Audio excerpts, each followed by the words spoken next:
ही युती फक्त मुंबई महानगरपालिकेसाठी जाहीर झालेली आहे। इतर महानगरपालिकांमध्ये जिथे मनसेची शिवसेनेची ताकद पाहायला मिळते त्या महानगरपालिकांमध्ये ठाकरे बंधू एकत्र येतील का याबद्दल मात्र दोघांनी आज कोणतंच भाष्य केलं नाही। किंबहुना मुंबईचं जागा वाटप सुद्धा आज जाहीर झालेलं नाहीये। जागा वाटप अजूनही स्पष्ट नाहीये, पण जागा वाटपाची चर्चा पूर्ण झाल्याचा दावा दोन्ही पक्षांकडून केला जातोय।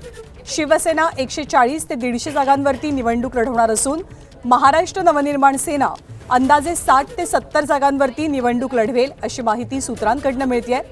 तर शरद पवारांच्या राष्ट्रवादीला सोबत घेण्यासाठी सुद्धा हालचाली सुरू असल्याची चर्चा पाहायला मिळतेय।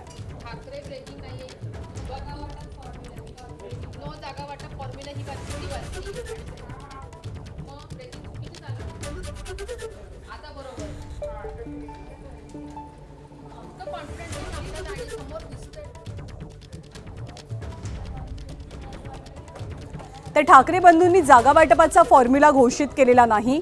मुंबईसाठी जागा वाटप कसं असेल याची स्पष्टता आजच्या पत्रकार परिषदेमधून आलेली नाहीये। सोबतच मुंबई व्यतिरिक्त आणखी कोणकोणत्या महानगरपालिकांमध्ये दोनही ठाकरे बंधू एकत्रित येऊन निवडणुका लढवतील याबद्दलचंही कोणतंच भाष्य आजच्या पत्रकार परिषदेमध्ये करण्यात आलेलं नाहीये।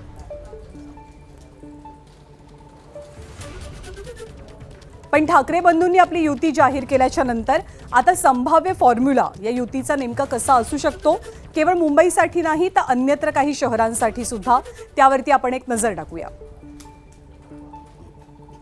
मुंबई महानगरपालिका ठाकरेंची शिवसेना अंदाजे 140 ते 150 जागांवरती निवडणूक लढवेल, तर राज ठाकरेंच्या मनसेला 60 ते 70 जागा मिळण्याचा अंदाज आहे। नाशिक महानगरपालिका ठाकरेंची शिवसेना 72 जागी निवडणूक लढवेल, तर मनसे 50 जागी।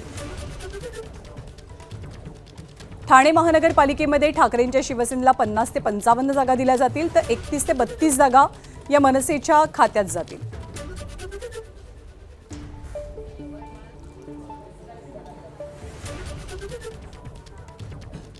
तर जागा वाटप ठाकरेंनी कुठेही जाहीर केलेलं नाहीये, हा एक अंदाज व्यक्त होतो आहे ठाकरेंच्या जागा वाटपासंदर्भातला। एबीपी माझा, उघडा डोळे बघा नीट।